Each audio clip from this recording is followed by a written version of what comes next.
ಎಲ್ಲರಿಗೂ ಜೈ ಹಿಂದ್. ಇವತ್ತು ನಾವೆಲ್ಲರೂ ಸೇರಿ ಒಂದು ಪ್ರಮುಖ ವಿಷಯದ ಬಗ್ಗೆ ಚರ್ಚಿಸೋಣ.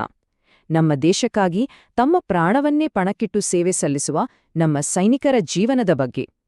ಅವರ ಬದುಕಿನ ನಿಜವಾದ ಚಿತ್ರಣವನ್ನು ಸ್ವಲ್ಪ ಹತ್ತಿರದಿಂದ ನೋಡೋಣ, ಅವರ ಪ್ರಪಂಚವನ್ನು ಅರ್ಥಮಾಡಿಕೊಳ್ಳೋಣ.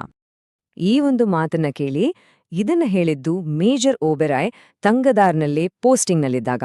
ನೋಡಿ, ಈ ಒಂದೇ ಒಂದು ವಾಕ್ಯ ಸಾಕು ಗಡಿಯಲ್ಲಿ ನಿಂತ ಸೈನಿಕನ ಜೀವನ ಎಷ್ಟು ಕಠೋರ ಅನ್ನೋದನ್ನ ನಮ್ಮ ಕಣ್ಮುಂದೆ ತಂದು ನಿಲ್ಲಿಸುತ್ತೆ. ಅಕ್ಷರಶಃ ಪ್ರತಿಯೊಂದು ಕ್ಷಣವೂ ಬದುಕು ಮತ್ತು ಸಾವಿನ ನಡುವಿನ ಹೋರಾಟ ಅಂದ್ರೆ ಇದೇ. ಹಾಗಿದ್ರೆ ಆ ಮಾತು ಬಂದಿದ್ದು ಎಲ್ಲಿಂದ ಗೊತ್ತಾ? ತಂಗಥಾರ್ ಅನ್ನೋ ಒಂದು ಪ್ರದೇಶದಿಂದ. ಸೇನೆಯಲ್ಲಿ ಇದನ್ನ ಅತ್ಯಂತ ಅಪಾಯಕಾರಿ ಪೋಸ್ಟಿಂಗ್ಗಳಲ್ಲಿ ಒಂದು ಅಂತ ಪರಿಗಣಿಸಲಾಗುತ್ತೆ. ಯಾಕೆ ಗೊತ್ತಾ? ಯಾಕಂದ್ರೆ ಅಲ್ಲಿ ನಮ್ಮ ಸೈನಿಕರು 3 ಕಡೆಯಿಂದ ಶತ್ರುಗಳಿಗಿಂತ ಕೆಳಗಿನ ಅಂದ್ರೆ ತಗ್ಗು ಪ್ರದೇಶದಲ್ಲಿ ಇರ್ತಾರೆ. ಯೋಚನೆ ಮಾಡಿ ಪರಿಸ್ಥಿತಿ ಎಷ್ಟು ಗಂಭೀರ ಅಂತ. ಅಂದ ಹಾಗೆ ತಂಗ್ಧಾರ್ ಅನ್ನೋ ಹೆಸರಿಗೆ ಒಂದು ಅರ್ಥವಿದೆ. ತಂಗ್ಧಾರ್ ಅಂದ್ರೆ ಕಷ್ಟಕರವಾದ ದಾರಿ. ಆ ಹೆಸರು ಅಲ್ಲಿನ ಪರಿಸ್ಥಿತಿಗೆ ಹಿಡಿದ ಕೈಗನ್ನಡಿ.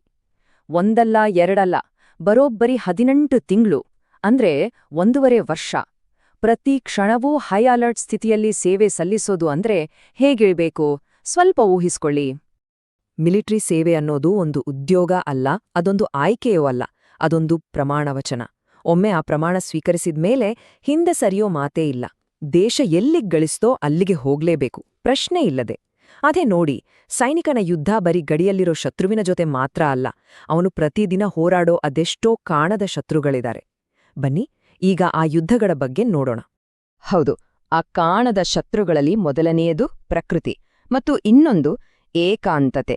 ಇವು ನಿರಂತರವಾಗಿ ಸೈನಿಕನನ್ನ ಕಾಡೋ 2 ದೊಡ್ಡ ಸವಾಲುಗಳು. ವಿಶ್ವದ ಅತಿ ಎತ್ತರದ ಯುದ್ಧಭೂಮಿ ಸಿಯಾಚಿನ್. ಈ ಹೆಸರನ್ನ ಕೇಳಿದ್ರೆ ಸಾಕು ಮೈ ಜುಮ್ ಅನ್ನುತ್ತೆ. ಇಲ್ಲಿ ನಮ್ಮ ದೊಡ್ಡ ಶತ್ರು ಪಾಕಿಸ್ತಾನ ಅಥವಾ ಚೀನಾ ಅಲ್ಲ, ಬದಲಿಗೆ ಇಲ್ಲಿನ ಹವಾಮಾನ. ಹೌದು, ಇಲ್ಲಿ ಪ್ರಕೃತಿಯೇ ಒಂದು ನಿರಂತರ ಅಪಾಯ.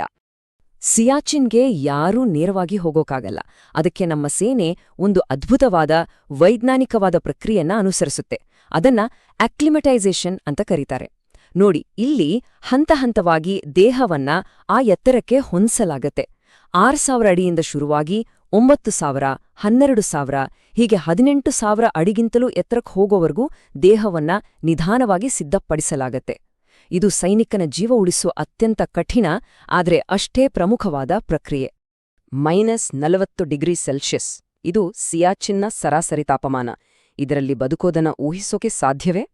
ಇಲ್ಲಿ ಫ್ರಾಸ್ಟ್ ಬೈಟ್ ಅನ್ನೋದು ಸಾಮಾನ್ಯ. ಅಂದ್ರ ಚಳಿಯಿಂದ ದೇಹದ ಭಾಗಗಳು ಸತ್ತು ಹೋಗೋದು. ಅದಕ್ಕಿರೋ ಒಂದೇ ಒಂದು ಚಿಕಿತ್ಸೆ ಅಂದ್ರೆ ಆ ಭಾಗವನ್ನ ಕತ್ತರಿಸಿ ತೆಗೆಯೋದು. ಒಂದು ಬೆರಳನ್ನ ಸಮಯಕ್ಕೆ ಸರಿಯಾಗಿ ಕತ್ತರಿಸಿಲ್ಲ ಅಂದ್ರೆ ಅದು ಹರಡಿ ಇಡೀ ಕೈ ಅಥವಾ ಕಾಲನ್ನೇ ಕಳ್ಕೊಳ್ಬೇಕಾಗಬಹುದು. ಅಷ್ಟು ಭಯಾನಕ. ಈ ದೈಹಿಕ ಸವಾಲುಗಳದ್ದು ಒಂದು ಕಡೆಯಾದ್ರೆ, ಇನ್ನೊಂದು ಕಡೆ ಇದೆ ಅದಕ್ಕಿಂತಲೂ ದೊಡ್ಡ ಯುದ್ಧ. ಅದುವೇ ಏಕಾಂತತೆಯ ವಿರುದ್ಧದ ಹೋರಾಟ. ಒಬ್ಬ ಸೈನಿಕ ಎದುರಿಸೋ ಅತ್ಯಂತ ಕಠಿಣ ಯುದ್ಧಗಳಲ್ಲಿ ಇದು ಒಂದು. ಇದಕ್ಕೊಂದು ಉದಾಹರಣೆ ಹೇಳ್ತೀನಿ ಕೇಳಿ. ಅರುಣಾಚಲ ಪ್ರದೇಶದ ಪರ್ವತಗಳಲ್ಲಿರೋ ಒಬ್ಬ ಸೈನಿಕ ಮನೆಗೊಂದು ಫೋನ್ ಮಾಡ್ಬೇಕು. ಅದಕ್ಕಾಗಿ ಅವನ್ ಮಾಡ್ಬೇಕಾದ್ದೇನ್ ಗೊತ್ತಾ? 15 ಕಿಲೋಮೀಟರ್ ಬೆಟ್ಟ ಹತ್ತಿ ಇಳಿದು ನಡಿಬೇಕು. ಯಾಕಂದ್ರೆ ಅಲ್ಲೊಂದೇ ಒಂದು ಸ್ಯಾಟಲೈಟ್ ಫೋನ್ ಬೂತ್ ಇರೋದು.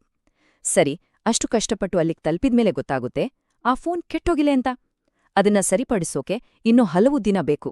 ಆ ಕ್ಷಣದ ಅವನ ಮನಸ್ಥಿತಿಯನ್ನ ಊಹಿಸೋಕ್ ಸಾಧ್ಯವೇ?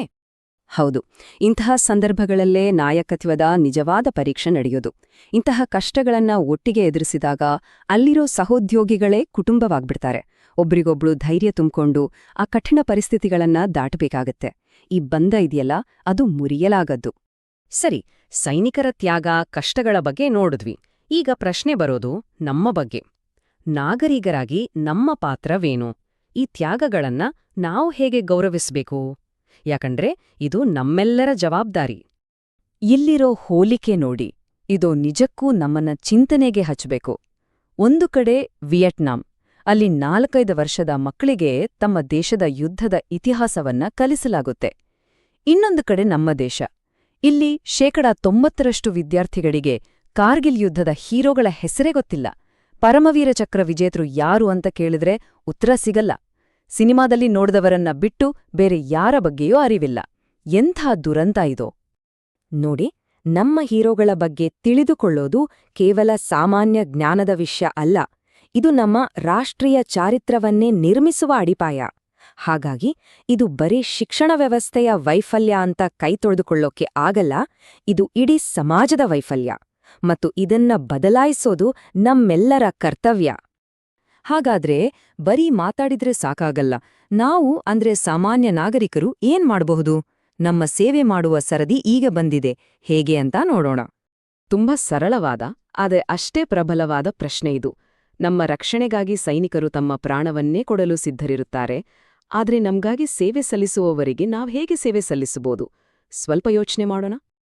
ಒಬ್ಬ ಸೈನಿಕನ ರಜೆಯ ಲೆಕ್ಕಾಚಾರವನ್ನೊಮ್ಮೆ ನೋಡಿ. ವರ್ಷಕ್ಕೆ ಸಿಗೋದು 15 ದಿನ ರಜೆ. ಅದರಲ್ಲಿ ತನ್ನ ಪೋಸ್ಟ್ನಿಂದ ಮನೆಗೆ ಬರೋಕೆ 3 ದಿನ, ಮನೆಯಿಂದ ವಾಪಸ್ ಹೋಗೋಕೆ 3 ದಿನ, ಅಂದ್ರೆ ಒಟ್ಟು 6 ದಿನ ಪ್ರಯಾಣದಲ್ಲೇ ಕಳೆದೋಗುತ್ತೆ. ಹಾಗಿದ್ರೆ ಅವನಿಗೆ ತನ್ನ ಕುಟುಂಬದ ಜೊತೆ ಕಳೆಯೋಕೆ ಸಿಗೋದು ಬರೀ 9 ದಿನ. ಎಷ್ಟು ಅಮೂಲ್ಯ ಆ ಸಮಯ ಅಲ್ವಾ? ಆ 9 ದಿನಗಳಲ್ಲಿ ಆ ಸೈನಿಕ ತನ್ನ ವೈಯಕ್ತಿಕ ಕೆಲಸಗಳಿಗಾಗಿ ಯಾವುದೋ ಸರ್ಕಾರಿ ಕಚೇರಿಗಳಲ್ಲಿ ದಿನಗಟ್ಲೆ ಅಲೆಬೇಕಾಗಿ ಬಂದ್ರೆ ಹೇಗಿರುತ್ತೆ? ಆಗ ಅವನಿಗೆ ನನ್ನ ಸ್ವಂತ ದೇಶವೇ ನನಗೆ ನೋವು ಕೊಡ್ತಿದ್ಯಲ್ಲ ಅನ್ನೋ ಭಾವನೆ ಬಂದ್ರೆ ತಪ್ಪೇನಿದೆ? ಆದ್ರೆ ನೆನಪಿಡಿ, ಒಬ್ಬ ಸೈನಿಕನಿಗೆ ಇಂಥ ಭಾವನೆ ಯಾವತ್ತೂ ಬರಬಾರ್ದು. ಅದು ಅವನ ಸೇವಾ ಮನೋಭಾವವನ್ನೇ ಕೊಂದ್ಹಾಕುತ್ತೆ. ಹಾಗಾಗಿ ಸರ್ಕಾರಿ ಕಚೇರಿಗಳಲ್ಲಿ ಕೆಲ್ಸ ಮಾಡೋರು ಇದನ್ನೊಂದು ರಾಷ್ಟ್ರೀಯ ಕರ್ತವ್ಯ ಅಂತ ಭಾವಿಸ್ಬೇಕು. ಅವರಿಗಾಗಿ ಒಂದು ಪ್ರತ್ಯೇಕ ವೇಗದ ಕೌಂಟರ್ ಯಾಕೆ ಮಾಡಬಾರ್ದು? ಅವರ ಅರ್ಜಿಗಳಿಗೆ ಯಾಕೆ ಮೊದಲ ಆದ್ಯತೆ ಕೊಡಬಾರ್ದು? ಅವರ ಸಮಯ ಎಷ್ಟು ಅಮೂಲ್ಯ ಅನ್ನೋದನ್ನ ಅರ್ಥ ಮಾಡ್ಕೊಂಡು ತುರ್ತಾಗಿ ಕೆಲಸ ಮಾಡ್ಕೊಡ್ಬೇಕು. ಇದು ನಾವು ಅವರಿಗೆ ಸಲ್ಲಿಸೋ ದೊಡ್ಡ ಗೌರವ. ಸರ್ಕಾರಿ ಕಚೇರಿಗಳದು ಮಾತ್ರ ಅಲ್ಲ, ನಮ್ಮ ಜವಾಬ್ದಾರಿಯೂ ಇದೆ. ನಮ್ಮ ಅಕ್ಕಪಕ್ಕದಲ್ಲಿ ಸೈನಿಕರ ಕುಟುಂಬಗಳಿದ್ರ ಅವರ ಯೋಗಕ್ಷೇಮ ವಿಚಾರಿಸೋಣ. ಅವರಿಗೆ ದಿನಸಿ ತಂದ್ಕೊಡೋದು, ಮಕ್ಕಳನ್ನ ನೋಡ್ಕೊಳ್ಳೋದು, ಹೀಗೆ ಸಣ್ಣ ಪುಟ್ಟ ಸಹಾಯ ಮಾಡೋಣ. ಸಮುದಾಯದ ಕಾರ್ಯಕ್ರಮಗಳಲ್ಲಿ ಅವರನ್ನೂ ಸೇರಿಸ್ಕೊಳ್ಳೋಣ. ಹೇಗಿದ್ದೀರಿ ಅಂತ ಪ್ರೀತಿಯಿಂದ ಕೇಳೋಣ. ಅವರು ಒಂಟಿಯಲ್ಲ ಅನ್ನೋ ಭರವಸೆ ಕೊಡೋಣ. ನಾವು ಮಾಡೋ ಈ ಸಹಾಯ ಇದೆಯಲ್ಲ, ಇದು ಕೇವಲ ದಯೆ ಅಥವಾ ಸಹಾನುಭೂತಿಯಲ್ಲ. ಇದು ನಮ್ಮ ರಾಷ್ಟ್ರದ ರಕ್ಷಣೆಯ ಒಂದು ಪ್ರಮುಖ ಭಾಗ. ಯಾಕಂದ್ರೆ ತನ್ನ ಕುಟುಂಬ ಕ್ಷೇಮವಾಗಿದೆ ಅನ್ನೋ ಭರವಸೆ ಇದ್ದಾಗ ಗಡಿಯಲ್ಲಿರೋ ಸೈನಿಕನ ಮನೋಸ್ಥೈರ್ಯ ಇಮ್ಮಡಿಯಾಗತ್ತೆ. ಕೊನೆಯದಾಗಿ ಈ ಪ್ರಶ್ನೆಯನ್ನ ನಮ್ಮ ಮುಂದಿಡೋಣ. ನಾವು ಯುದ್ಧ ಬಂದಾಗ ಯಾವುದೋ ವಿಜಯೋತ್ಸವದ ದಿನ ಮಾತ್ರ ಸೈನಿಕರನ್ನ ನೆನಪಿಸಿಕೊಳ್ಳೋ ರಾಷ್ಟ್ರವಾಗಿ ಉಳಿಯಬೇಕೇ, ಅಥವಾ ಪ್ರತಿದಿನ ಪ್ರತಿಕ್ಷಣ ಅವರನ್ನ ಗೌರವಿಸುವ, ಅವರ ಕುಟುಂಬಗಳನ್ನ ಕಾಳಜಿ ಮಾಡುವ ರಾಷ್ಟ್ರವಾಗಬೇಕೇ? ನಿರ್ಧಾರ ನಮ್ಮದಾಗಬೇಕು. ಜೈ ಹಿಂದ್.